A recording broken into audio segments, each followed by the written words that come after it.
चलिए फ्रेंड्स, शुरू करते हैं आज का अपना वीडियो। आज के इस वीडियो में आपको बताऊंगा क्लास 9th के लिए सामाजिक विज्ञान का मॉडल क्वेश्चन पेपर जो कि वर्ष 2021 के लिए वेरी मोस्ट है।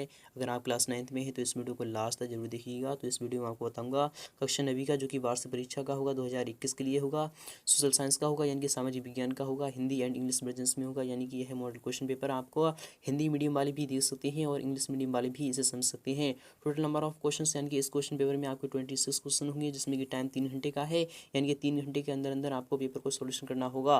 Total number of print page यानी कि यह क्वेश्चन पेपर आपका 8 पेज में है। मैक्सिमम मार्क्स यानी कि 100 मार्क्स का यह क्वेश्चन पेपर होगा आपका। तो फ्रेंड्स, शुरू करते हैं आज का अपना वीडियो। फ्रेंड्स, उम्मीद करूंगा आपको वीडियो बहुत ही अच्छी लगेगी। अगर वीडियो अच्छी लगी तो वीडियो को लाइक करना, शेयर करना बिल्कुल भी ना भूलें। चलते हैं, शुरू करते हैं आज का। तो फ्रेंड्स, मॉडल क्वेश्चन पेपर देखने से पहले कुछ निर्देश दिए जा रहे हैं, उसे पढ़ना बहुत ही जरूरी है। तो पहले तो पढ़ लेते हैं निर्देश। पहला निर्देश आपके सामने आ चुका है कि सभी प्रश्न अनिवार्य हैं, यानी कि ऑल क्वेश्चंस आर कंपलसरी। सभी क्वेश्चंस के जवाब देना लाजमी है, यानी कि आपको सभी क्वेश्चंस के आपको जवाब देना होंगे। सेकंड वाला भी दे लेते हैं कि प्रश्न पत्र में दिए गए निर्देशों को सावधानी पूर्वक पढ़कर आपको प्रश्नों के उत्तर देना होगा। और प्रश्न क्रमांक 20 यानी कि 1 से 5 तक वस्तुनिष्ठ प्रश्न हैं एवं अनिवार्य हैं। प्रत्येक प्रश्न का अंक यानी कि 5 अंक का होगा कुल, यानी कि कुल अंक आपके 25 होंगे। चलते हैं नेक्स्ट वाले की तरफ। यानी कि ये रहा आपके सामने प्रश्न क्रमांक 6 से 26 में आपको आंतरिक विकल्प दिए जाएंगे। और प्रश्न क्रमांक 6 से 10 तक विकल्प यानी कि प्रत्येक प्रश्न पर आपको 2 अंक मिलेंगे। इसमें शब्द सीमा 30 शब्द है। इसी प्रकार आप इसे तीनों यानी कि चारों को आप सभी को पढ़ लीजिए। इंग्लिश मीडियम वाले भी इसे समझ सकते हैं, विस्तार के साथ समझ सकते हैं। तो फ्रेंड्स, शुरू करते हैं आज का अपना वीडियो। फ्रेंड्स, पहला क्वेश्चन आ चुका है, आप सामने है, वेरी मोस्ट है।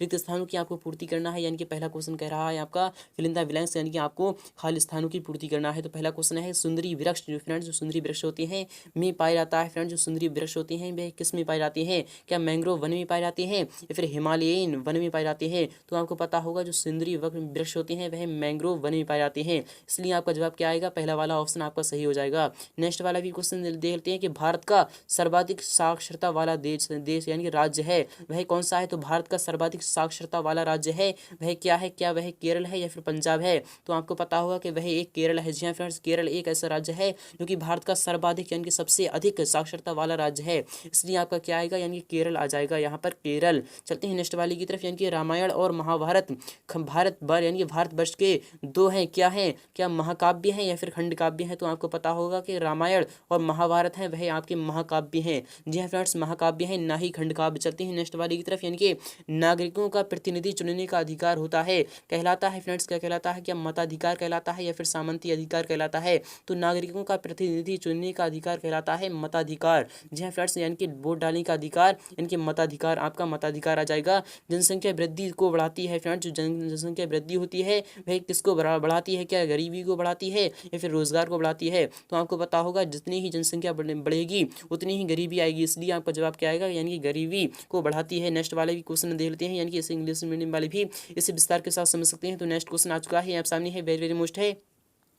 एक वाक्य या फिर एक शब्द में आपको उत्तर देना होगा। तो क्वेश्चन नंबर 2 का पहला वाला क्वेश्चन है, वेरी मोस्ट है।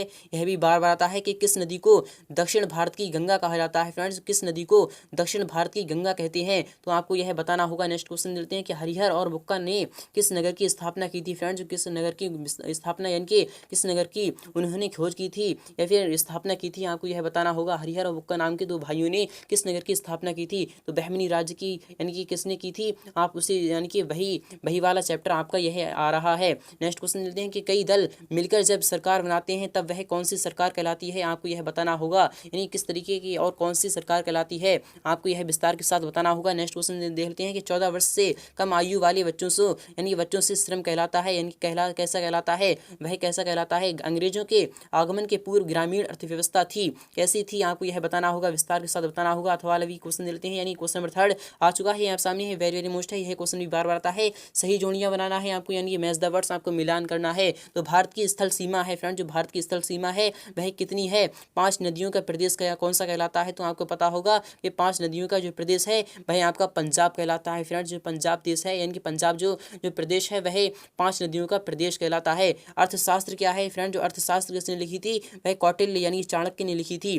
दिलवाड़ा मंदिर कहाँ पर है? तो दिलवाड़ा मंदिर आपको कहाँ पर है? आपको पता होगा जो दिलवाड़ा मंदिर है वह माउंट आबू में है। जी फ्रेंड्स माउंट आबू में है। संविधान क्या है? देश का सर्वोच्च कानून ही संविधान कहलाता है। तो भारत की स्थल सीमा कितनी है? वह आपकी है 15,200 किलोमीटर। जी हाँ फ्रेंड्स, आपका 15,200 किलोमीटर जो भारत की स्थल सीमा होगी। तो चलते हैं इसे इंग्लिश मीडियम वाले भी इसे विस्तार के साथ समझ सकते हैं। तो नेक्स्ट क्वेश्चन भी दे लेते हैं। क्वेश्चन नंबर 4 आ चुका है आपके सामने है, वेरी मोस्ट है। सही विकल्प आपको चुनकर लिखना है। तो क्वेश्चन नंबर 4 का पहला वाला क्वेश्चन है, जनसंख्या विस्फोट से आशय है फ्रेंड। जो जनसंख्या विस्फोट है उससे क्या मतलब है या फिर क्या आशय है? तो क्या वह प्रजनन है या फिर जन्म दर एवं मृत्यु दर में समानता है, या भीड़ का बढ़ जाना है, या फिर मनुष्यों की संख्या में निरंतर वृद्धि है? तो आपका जवाब आएगा जन्म दर व मृत्यु दर में समानता।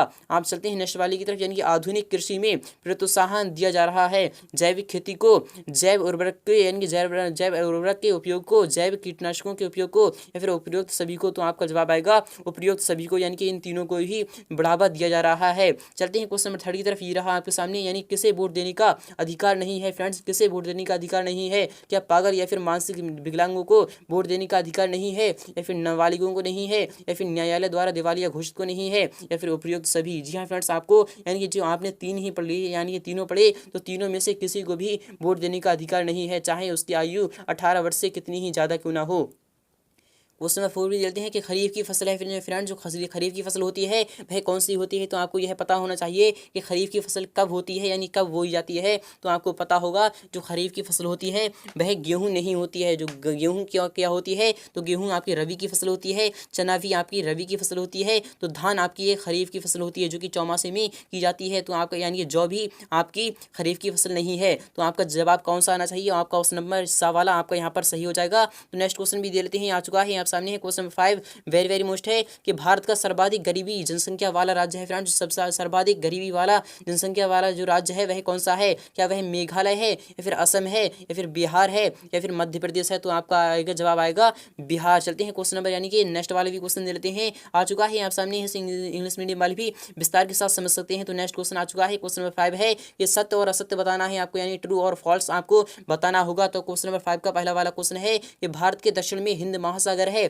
क्या यह सत्य है या फिर असत्य है? तो आपको यह बताना होगा। तो नेक्स्ट क्वेश्चन भी देते हैं कि प्रजातंत्र में स्वतंत्र व निष्पक्ष चुनाव होना चाहिए, क्या यह सत्य है या फिर असत्य है? चलते हैं नेक्स्ट वाले की तरफ, यानी सिंधु घाटी की सभ्यता का संबंध नागर शैली से है, क्या यह सत्य है या असत्य है? कान्हा किसली यानी राष्ट्रीय उद्यान मंडला जिले में स्थित है, किस जिले में स्थित है? आपको यह बताना होगा। भारत के संविधान में यानी कि अस्पृश्यता का किसी भी रूप में व्यवहार दंडनीय अपराध है, क्या यह सत्य है या फिर असत्य है? आपको यह भी बताना होगा। तो नेक्स्ट क्वेश्चन देते हैं। क्वेश्चन नंबर 6 आ चुका है आप सामने है, वेरी मोस्ट है कि भारत के द्वीपीय पड़ोसी देशों के आपको नाम लिखना है। यह क्वेश्चन भी वेरी मोस्ट है। अथवा भी दे लेते हैं कि भारत में कितने राज्य और कितने केंद्र शासित राज्य हैं? तो आपको पता होगा भारत में 29 राज्य और 7 केंद्र शासित राज्य हैं। तो आपका आंसर मिल चुका है आपको। नेक्स्ट क्वेश्चन देते हैं कि अरब सागर में गिरने वाली 2 नदियों के आपको नाम लिखना होगा। यह क्वेश्चन भी वेरी मोस्ट है। यह क्वेश्चन द्वंद का होगा। अथवा की तरफ चलते हैं कि वर्षा ऋतु में मानसून की प्रमुख शाखाएं कौन कौन सी है? आपको यह बताना होगा। तो नेक्स्ट क्वेश्चन भी देते हैं। क्वेश्चन नंबर 8 आ चुका है आप सामने है कि वन संरक्षण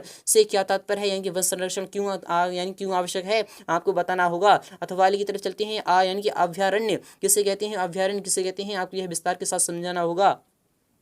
क्वेश्चन नंबर 9 में देते हैं कि वेदों की संख्या एवं उनके नाम लिखना है। तो फ्रेंड्स वेदों की जो संख्या है वह 4 है। ऋग्वेद, यजुर्वेद और सामवेद, और एक वेद कोई सा भी है, आप उसे विस्तार के साथ समझ सकते हैं। तो वाले की तरफ चलते हैं कि चाणक्य कौन था, यानी चाणक्य वह था, कौटिल्य था, और वह क्या था, यानी कि उसके द्वारा रचित कृति का नाम आपको लिखना है। तो आपको पता होगा, मैंने अभी आपको बताया है कुछ ही देर पहले कि चाणक्य द्वारा लिखी गई पुस्तक कौन सी है। चलते हैं नेक्स्ट वाले की तरफ चलते हैं जो कि आ चुका है आप सामने। क्वेश्चन नंबर 10 है कि गरीबी रेखा से क्या आशय है, यानी गरीबी रेखा किसे कहते हैं, उससे क्या मतलब है, उसे क्या तात्पर्य है? आपको यह विस्तार के साथ समझाना होगा। अथवा की तरफ चलते हैं, यानी गरीबी के लिए उत्तरदायी सामाजिक कारण क्या है? आपको यह बताना होगा। क्वेश्चन नंबर 11 है कि मृदा प्रदूषण क्या है, इसके प्रमुख दुष्प्रभाव कौन कौन से हैं? आपको यह समझाना होगा। अथवा चलते हैं कि स्थानांतरी कृषि कैसे की जाती है? आपको यह भी बताना होगा। चलते हैं क्वेश्चन नंबर 11 के बाद अब 12 भी देते हैं जो कि आ चुका है आप सामने है कि नगरीकरण पर्यावरण को कैसे बिगाड़ता है? आपको यह विस्तार के साथ समझाना होगा। अथवा की तरफ चलते हैं, CNG से क्या आशय है, यानी कि कंप्रेस्ड नेचुरल गैस होती है उससे क्या मतलब होता है, भारत में इसका सर्वाधिक उपयोग किस क्षेत्र में किया जाता है, आपको यह बताना होगा, विस्तार के साथ बताना होगा। 13 वाला देते हैं कि प्राचीन भारतीय इतिहास को जानने के साहित्यिक स्रोतों का आपको वर्णन करना होगा। अथवा वाले की तरफ चलते हैं, ये रहा आपके सामने कि गुप्त काल की शासन व्यवस्था की आपको विशेषताएं आपको लिखना होगा। अशोक के धम्म यानी धर्म की विशेषताएं आपको बताना होगी। अथवा वाली तरफ चलते हैं, कलिंग युद्ध का भारतीय इतिहास में क्या महत्व रहा है, आपको यह विस्तार के साथ समझाना होगा। क्वेश्चन नंबर 15 भी देते हैं कि जनसंख्या वृद्धि को नियंत्रित करने के लिए, यानी ये जो जनसंख्या वृद्धि हो रही है उसको नियंत्रण करने के लिए उपाय, कोई 4 आपको उपाय लिखना होगा। यह आपके 4 अंक, यानी कि यह क्वेश्चन आपका 4 अंक का होगा। अथवा वाली की तरफ चलते हैं कि भारत में महिला साक्षरता को बढ़ाने के लिए अपने सुझाव, यानी कि सुझावात्मक आपको विचार लिखना होंगे। पृथ्वीराज चौहान का भारतीय इतिहास में क्या योगदान रहा है, आपको विस्तार के साथ समझाना होगा। अथवा वाली की तरफ चलते हैं, यानी कि महमूद गजनबी ने भारत पर आक्रमण किस उद्देश्य से किए थे व उसे सफलता मिलने के क्या कारण थे, लिखना है, आपको विस्तार के साथ समझाना होगा। अथवा वाली की तरफ चलते हैं कि नागर शैली व द्रविड़ शैली के मंदिरों में क्या अंतर है, आपको यह विस्तार के साथ समझाना होगा। अथवा वाली की तरफ चलते हैं, ये रहा आपके सामने अथवा वाला क्वेश्चन, यानी कि मुगल कालीन स्थापत्य कला का वर्णन आपको विस्तार के साथ समझाना होगा। यह क्वेश्चन भी आपका 4 अंक का होगा। चलते हैं क्वेश्चन नंबर 18 भी दे लेते हैं, जो कि वेरी वेरी मोस्ट है, यह बार बार आता है, इस बार भी आता है। तो यह क्वेश्चन कह रहा है कि गुप्तकालीन मंदिरों की विशेषताएं आपको लिखना होंगी। अथवा वाले की तरफ चलते हैं, सिंधु सभ्यता के वास्तुशिल्प की विशेषताएं आपको लिखना होंगी। क्वेश्चन नंबर 19 चलते हैं कि प्रजातंत्र का अर्थ समझाते हुए 2 परिभाषाएं आपको लिखना होंगी। अथवा वाले की तरफ चलते हैं, प्रजातंत्र के लिए संविधान क्यों आवश्यक है, इस पर आपको एक टिप्पणी लिखना है। क्वेश्चन नंबर 20 चलते हैं कि निर्वाचन आयोग के मुख्य आपको कार्य लिखना है। अथवा वाले की तरफ चलते हैं कि भारतीय सुझाव यानी कि चुनाव प्रणाली के प्रमुख दोषों का आपको वर्णन करना है। भारत एक यानी कि संपन्न देश है, किंतु इसके निवासी निर्धन है, इस कथन को आपको समझाना है। अथवा वाली की तरफ चलते हैं कि रोजगार गारंटी कार्यक्रम 2005 की प्रमुख विशेषताएं आपको बताना होंगी। यह क्वेश्चन वेरी वेरी मोस्ट है। क्वेश्चन नंबर 22 दे लेते हैं, निम्नलिखित में रूढ़ चिन्हों द्वारा आपको प्रदर्शित करना है। वसाहट यानी पगडंडी, मस्जिद, यानी कि पक्की सड़क और छोटी रेलवे लाइन, आपको यह समझाना होगा। नेक्स्ट क्वेश्चन भी देते हैं, आ चुका है आप सामने, मानचित्र के 5 महत्व आपको समझाना होगा। यह एक क्वेश्चन पेपर था आपका सामाजिक विज्ञान का। उम्मीद करूंगा आपको वीडियो बहुत ही अच्छी लगी होगी। अगर वीडियो अच्छी लगी है तो वीडियो को लाइक करना, शेयर करना बिल्कुल भी ना भूलें। मिलते हैं नेक्स्ट पार्ट में फुल सॉल्यूशन के साथ। बहुत